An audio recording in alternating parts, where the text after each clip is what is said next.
오늘 이 저녁에 우리가 읽은 이 열왕기하 2장에 나타난 엘리사 선지자는 그의 스승 엘리야와 함께 북이스라엘의 가장 악한 왕으로 이름나 있는 아합 왕 시절에 말씀 사역을 했던 그런 선지자입니다. 아합 왕은 어떤 왕이라 불러야 할까요?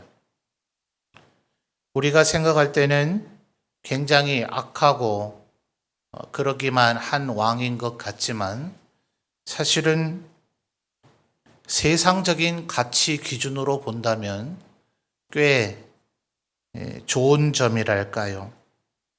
어떤 왕으로서의 장점이 전혀 없는 왕은 아닙니다. 첫째로 남북 이스라엘이 분열되고 나서 이제 솔로몬 시대의 영화는 사라져 버렸죠. 다윗과 솔로몬 시대 때에는 주위의 모든 나라들에게 조공을 받았지만 사실 사사기 시대 때에는 상상조차 할 수 없었던, 어쩌면 다윗에게 하나님께서 베푸셨던 기적과 같은 은혜로 이루어진 일시적 현상에 불과했습니다. 북이스라엘과 남유다로 두 개로 나눠져 버린 이스라엘은 주위 나라에 더 이상 공포의 대상이 되지 못했고 다시 사사기 시대처럼 오히려 북이스라엘과 남유다를 주위 모든 나라가 압박해 들어오는 그런 상황이 벌어졌습니다. 특별히 북이스라엘에게 계속해서 아수르라고 하는 신흥 강국이 출현하기 전까지 북이스라엘을 언제나 괴롭혔던 것은 아람이라고 하는 나라였습니다. 이제 아합 왕은 이 아람에 대적하기 위해서 결혼 동맹을 맺죠. 그 유명한 지중해 연안에 있는 두로와 시돈 연합 왕국의 딸 공주인 이세벨을 아내로 맞아들여 결혼을 하고, 또 이세벨과의 사이에서 태어난 아달랴라는 자신의 딸을 공주를 남유다의 여호사밧 왕의 아들 요람에게 시집을 보내서 남유다와도 결혼 동맹을 맺습니다. 그러니까 두로와 시돈, 서쪽으로는 지중해 연안의 두로와 시돈과 그리고 남쪽의 유다와 세 나라가 결혼으로 동맹을 맺었으니 아람이 쉽게 건드리지 못할 것이 분명합니다. 또 오늘 우리가 12절 말씀을 읽었을 때에 엘리사가 이제 엘리야를 향해서 이스라엘의 병거와 마병이여 이렇게 칭송을 했던 것인데, 사실 이스라엘이나 남유다는 병거나 마병을 소유하면 안 됐습니다. 하나님께서 출애굽하고 난 이후 모세와 여호수아 시대 때 말씀하시기를 절대로 애굽으로 내려가서 말을 살려고 하지 말아라. 이제 북방의 오늘날의 터키에 해당되는 그쪽은 히타이트 족속들이 세력을 형성하고 있는데 그쪽의 말들도 꽤 우수했다 그래요. 그런데 그쪽은 전통적 적대국이니까 이스라엘에게 말을 팔 리가 없죠. 또 동방으로 한참 멀리 가게 되면 바벨론과 페르시아에도 좋은 말들이 있어서 후세대는 그쪽 기병대가 이스라엘을 가장 괴롭히는 세력이 되기도 합니다만 너무나 멀리 있는지라 그쪽의 말을 도입하기도 쉽지 않습니다. 그러니까 이스라엘의 입장에서 볼 때 가장 도입하기에 좋은, 또 말도 체격도 커야 되고 또 체력도 좋아야 되고 또 지구력도 있어야 되겠죠. 말이 너무나 작아 버리면 사실은 말 위에 사람이 탐으로써 보병과의 싸움에서 우위를 점하는 목적이 이루어지질 않고, 또 말이 오래 달리질 못한다면 또 아무짝에도 쓸모가 없겠죠. 그러니까 그런 면에서 애굽의 말은 세 가지 조건, 크기나 또 체력이나 지구력을 다 받쳐주고 있기 때문에 그래서 애굽은 일찍부터 병거와 기병대가 많이 발달해 있었습니다. 하나님께서는 단순히 애굽으로 내려가서 그들의 우상을 다시 답습하게 될까 때문에 금하신 것만이 아닌 절대로 그것을 의지하려고 하지 마라. 사실은 이스라엘은 지형적으로 보면 막아줄 아무런 장치가 없습니다. 에돔과 같은 협곡이 있는 것도 아니고 또 세 면이 강으로 둘러싸여 있는 것도 아니라 남과 북이 완전히 평야지대로 뻥 뚫려 있기 때문에 어느 방향에서 쳐들어오는 외적의 침입에 아무런 방비할 수 있는 자연 환경이 못 됩니다. 차라리 국방력이라도 아주 튼튼히 갖춰야 되는데 하나님께서는 정반대로 절대로 말이나 기병을 소유하지 말아라. 오직 나 하나님 여호와만 의지하라고 말씀을 하셨습니다. 그렇지만 아합은 순진하게 그렇게 하나님 말씀에 순종하고 있는 왕이 아니었죠. 그래서 엘리야 선지자에 의해서 하나님께서 이스라엘에 3년 반 동안이나 비를 내리지 않았을 때에 아합 왕은 오히려 수많은 말들을 먹여 살리기 위해서 전전긍긍할 정도로 많은 기병대를 육성해 놓았던 그런 왕입니다. 여러분, 군사력이라고 하는 것이 절대로 빈손으로 이루어질 수가 없습니다. 많은 말을 먹이려고 하면 그 말들을 길러야 할 목초지가 있어야 되고 그 말들도 결국은 생물이기 때문에 그들이 지낼 마구간들이 있어야 됩니다. 그래서 아예 국가 기병대로서의 말을 키울 정도가 되면 아예 마병성, 그 말들을 키우는 별도의 성을 하나 마련해야 될 정도입니다. 그러니 얼마나 많은 경제적 뒷받침이 있어야 되겠어요. 아합이라고 하는 왕이 이 정도의 마병을 거느릴 수 있었다 하는 것은 그의 경제적 경영, 국가 경영이 절대로 엉터리는 아니었다. 경제와 국방, 이거 잘하면 제일 좋은 왕 아닙니까? 그런데 하나님의 평가는 사뭇 달랐습니다. 자, 열왕기상 16장으로 한번 가보죠.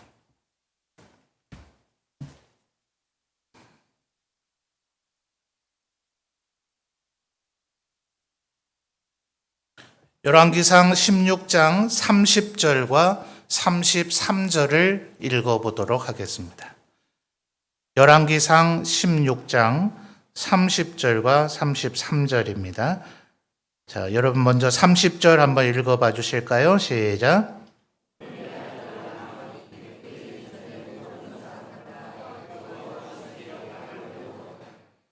아멘. 자, 30절만 하더라도 뭐라고 말합니까?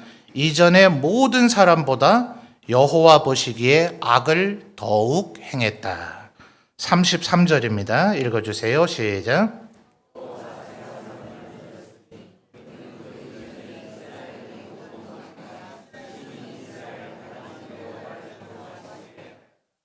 아멘. 자, 이 아합 왕은 말씀드렸듯 31절에 그 엣바알의 딸, 바로 두로와 시돈의 왕의 딸인 이세벨을 아내로 맞아들여서 아예 사마리아 북이스라엘의 수도에 바알과 아세라를 위한 그런 우상들을 만들었을 정도이죠. 그러니 하나님께서 보실 때에 아합이 아무리 결혼 동맹을 맺어서 삼국 동맹을 만들어내고 또 아람과 대적하기 위해서 많은 군대를 육성해내고 그 군대를 육성하고 유지하기 위한 경제 정책을 아무리 잘했다 하더라도 그는 우상 숭배에 혈안이 되어 있는 사람이었기 때문에 하나님께서 그를 제일 악하다고 이야기를 하셨습니다. 그래서 이 이후에 열왕기에 나타난 남북 이스라엘의 모든 왕들의 기준, 그가 악한 왕이냐 하는 것은 아합처럼 행했느냐 아니냐가 하나의 표지석이 될 정도였습니다. 아합처럼 행했다 하면 더 이상의 부연 설명이 필요 없이 악한 왕이라는 설명이 되는 그런 대표적인 인물이 되었습니다. 그래서 17장 1절을 보면 하나님께서 엘리야를 통해서, 자, 17장 1절 같이 한번 읽어볼까요? 시작. 길르앗에 우거하는 자 중에 디셉 사람 엘리야가 아합에게 말하되 내가 섬기는 이스라엘의 하나님 여호와께서 살아계심을 두고 맹세하노니 내 말이 없으면 수년 동안 비도 이슬도 있지 아니하리라 하니라. 아멘. 자, 이러고 이제 이 엘리야의 이 선언이 있고 나서 3년째 이제 비가 내리지 않았습니다. 자, 한 장 넘어가서 18장 1절을 볼까요? 18장 1절을 보면 많은 날이 지나고 제3년에 3년 동안 지금 비가 내리지 않고 있는 거죠. 여호와의 말씀이 엘리야에게 임하여 이르시되 너는 가서 아합에게 보이라. 이래서 이제 엘리야가 아합 앞에 다시 나타나서 아합과 엘리야가 대면을 하게 됩니다. 자, 엘리야를 보자마자 아합이 뭐라고 했는가? 17절 여러분이 한번 읽어주시죠. 18장 17절입니다. 자, 읽어주세요. 시작.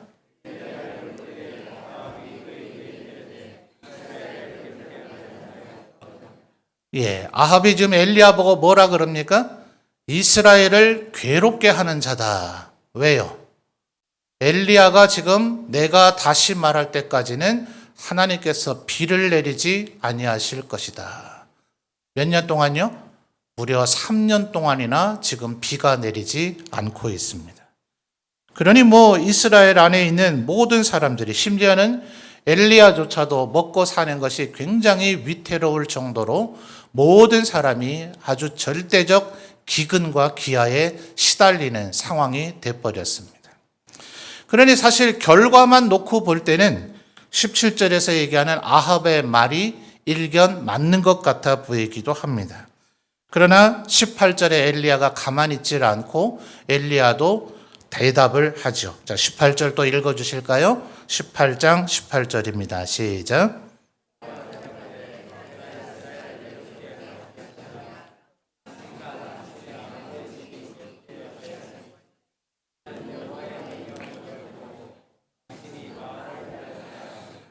아멘. 자, 엘리야도 가만히 있질 않죠. 내가 이스라엘을 괴롭게 한 것이 아니라 바로 당신 아합과 당신의 아버지 오므리가 하나님의 명령을 버리고 바알을 따랐기 때문에 바로 이런 사단이 벌어진 거다. 그러니 바로 너희 아합 왕실, 너희가 바로 이스라엘을 괴롭게 하는 자다라고 이야기를 하였습니다. 자, 우리 성도님들의 생각에는 어떻습니까? 누가 이스라엘을 괴롭게 하는 사람이고 누가 이스라엘을 이롭게 하는 사람입니까?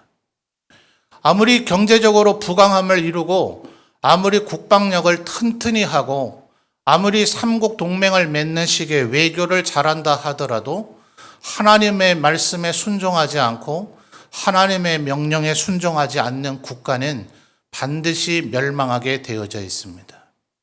남유다도 아끼지 아니하시고 북이스라엘도 아끼지 아니하시고 끝내 그들이 하나님의 말씀에 불순종할 때에 아수르와 바벨론을 통해서 그들을 멸망시키셨던 사실을 우리는 잊어버리지 말아야 합니다. 그렇다고 남유다를 멸망시킨 바벨론이 영원한 대제국을 이루었는가? 포로로 잡혀간 바로 그 즉시 다니엘서를 보게 되면 여호야김 3년의 포로로 잡혀간 다니엘이 첫 번째 느부갓네살이 꾼 꿈을 본 것은 아직 남유다가 완전히 멸망하기 전입니다. 세 번을 통해서 포로로 잡혀가면서 세 번째 포로가 될 때 남유다가 완전히 멸망을 하게 되는데, 아이러니하게도 다니엘이 느부갓네살의 첫 번째 꿈을 해석해 준 것은 아직 남유다가 완전히 패망하기 전의 사건이라는 거예요. 그래서 다니엘이 꾸었던, 느부갓네살이 꾸었던 그 꿈을 해석해 준 얘기가 뭡니까? 머리는 금이요, 가슴은 은이요, 또 배는 쇠이고, 또 종아리는 진흙과 쇠로 이루어져 있고 뒤섞여 있는 신상을 보게 되죠. 바로 바벨론, 메데, 파사, 헬라, 로마로 이어지는 대단한 나라들이 계속해서 출현하겠지만 그 이전의 나라들은 그저 한 나라들이지만 이 나라는 여러 나라를 정복해서 이루어졌기 때문에 이런 나라들을 소위 제국이라 그러죠. 그래서 아수르 제국, 바벨론 제국, 메데 파사 제국, 헬라 제국, 로마 제국이 출현하겠지만 그 모든 나라들은 하나님에 의해서 멸망을 당하게 될 것이고 오직 하나님께서 세우신 나라만이 영원하게 될 것이다 하는 거죠. 그래서 지금 오늘 우리가 읽었던 열왕기하 2장 12절에 이 말씀은 엘리야 선지자가 그의 사역을 다 마치고 하늘로 불수레를 타고 승천하게 될 때에 엘리사가 자신의 스승 엘리야를 바라보며 말하고 있는 내용입니다. 우리가 이미 열왕기하 2장 12절 읽었습니다만 엘리사가 엘리야를 보고 뭐라고 얘기합니까? 내 아버지요, 내 아버지요. 그 다음 뭐라 얘기하죠? 이스라엘의 병거와 그 마병이요. 사실 정말 군사의 무장으로만 한다면 이 고대에는 이 병거와 마병, 전차부대와 기병대를 가지고 있는 국가가 제일 강하죠. 다른 어떤 변수가 없다면 보병이나 궁수, 창병, 도끼병들이 아무리 많다 하더라도 그들을 일거에 쓸어버릴 수 있는 것이 병거와 마병인데 지금 엘리사는 뭐라고 얘기하고 있는 겁니까? 아합이 그렇게 노심초사하게 만들어냈던 그 기병대가 이스라엘을 지키는 기병대가 아니고 바로 하나님의 말씀을 바르게 선포하고 아합에게 끝내 굴복하지 아니하고 아합을 끝내 대적했던 엘리야, 바로 당신이 진정한 이스라엘의 병거와 마병이라 하는 것입니다. 이 말씀이 진실로 진리인 줄 저는 믿습니다. 하나님께서 하시는 이 말씀에 따라 살아가는 것만이 이스라엘을 지킬 수 있는 것이고 어쩌면 오늘 이 시대에 우리나라를 지킬 수 있는 가장 큰 힘일 것입니다. 우리나라가 세계 제1의 경제 대국이 된다고 해서 이 나라가 안전한 게 아닙니다. 이 나라가 전 세계의 모든 국방력을 뛰어넘는 그런 군사 대국이 된다고 해서 되는 것이 아닙니다. 우리 주위에 있는 수많은 나라들과 좋은 외교 관계를 다 만들어낸다고 해서 될 수도 없고 되지도 않겠지만 그런 외교 관계를 만들어낸다고 해서 안전할 수 있는 것이 아닙니다. 오직 동해물과 백두산이 마르고 닳도록 하나님이 이 나라를 지켜주셔야만 안전한 줄 믿습니다. 그러니 엘리야처럼 그 어떤 상황에도 굴하지 아니하고 바알에게 입맞추지 아니하고 바알에게 무릎 꿇지 아니하고 오직 하나님의 말씀만 선포하며 하나님 말씀대로만 살아가는 그 사람, 그것이 엘리야 한 명이든 엘리야가 탄식할 때 하나님께서 말씀해 주셨던 감춰져 있던 7,000명이든 혹은 엘리야의 뒤를 이었던 엘리사든 하나님의 말씀에 순종하는 바로 그가 진정한 이스라엘의 병거이며 마병이다 하는 것입니다. 그러니 지금 12절 하반절을 보면 엘리사가 어떻게 합니까? 엘리사는 엘리야 선생, 자신의 스승인 엘리야가 승천하기 전에 나는 하나님께서 스승님보다 내가 2배의 능력을 행할 수 있는 자로 만들어 주시기를 원합니다. 라는 것을 소원했을 때 엘리야는 네가 몹시 어려운 것을 원한다. 그렇지만 하나님께서 허락하시면 안 될 일도 아니라고 엘리사에게 이야기를 했죠. 바로 그 믿음대로 엘리사는 지금 12절 하반절에 자기의 옷을 잡아 둘로 찢어버립니다. 다시는 자신의 옷을 입지 않겠다는 결단의 행동이죠. 오늘날 우리에게야 삶의 형편에 따라 조금 차이는 있겠습니다만 그래도 이제는 단벌 신사란 말은 안 하는 시대가 되긴 했죠. 아마 계절 따라 입지 않으시는 옷들이 있어서 다른 사람들에게 나누거나 또 다른 분들을 위해서 내놓는 그런 일을 하실 수 있는 아마 그런 형편으로 사실 겁니다. 그러나 예수님의 말씀 가운데서도 겉옷을 저당 잡으면 해가 떨어지기 전에는 돈을 못 갚아도 그 옷은 돌려주라고 말씀하고 있지 않습니까? 그게 무슨 대단한 율법이라고 그 얘기까지 하시겠어요. 그러나 예수님이 사셨을, 성육신 하셨을 신약의 시대조차도 사람들에게 옷은 그렇게 흔한 것이 아니었다 하는 거죠. 그러니 12절 하반절에 지금 엘리사가 무엇 때문에 자신의 옷을 찢어버립니까? 더 이상 나의 옷을 입는 것이 아니라 스승 엘리야의 옷을 입겠다. 이 엘리야에게 있었던 하나님의 능력을 따라 살아가겠다. 어쩌면 엘리야처럼 나도 결단코 흔들리거나 요동치거나 좌우로 치우치지 아니하고 하나님 말씀대로 살아가는 하나님의 종, 하나님의 선지자가 되겠다는 결단에 가득 찬 의지였습니다. 그래서 13절에 엘리야가 승천하면서 떨어뜨린 그 옷을 주워서 걸치면서 14절에 그 옷으로 요단강을 치며 이제 요단강이 갈라지는 기적을 통해 요단강을 건너게 되는데 14절 중반절에 보면 중대한 이야기를 하죠. 엘리야의 하나님 여호와가 어디 계십니까? 자, 이것은 하나님의 존재가 어디이신가 이걸 묻는 얘기가 아닙니다. 하나님 어디에 계십니까? 이걸 묻는 것이 아니라 바로 그 엘리야와 함께 하셨던 하나님께서 이 옷이 아니라 옷을 주워 입는 것이 중요한 것이 아니라 엘리야의 뒤를 이어서 하나님의 말씀을 순종하며 수종들 나에게 임하여 주시기를 바라는 하나의 기도였던 것입니다. 그래서 엘리사가 엘리야처럼 살아갑니다. 그리고 이 11개의 기록을 보면 그의 바램과 소원대로 엘리야보다 갑절의 영역과 능력을 행하게 됩니다. 그리고 세월이 흘러 엘리사도 이 세상을 떠나게 될 때 열왕기하 13장 14절을 마지막으로 찾아보겠습니다.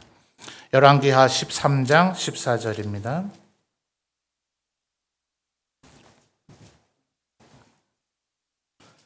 열왕기하 13장 14절입니다. 자, 여러분이 읽어 주십시오. 시작.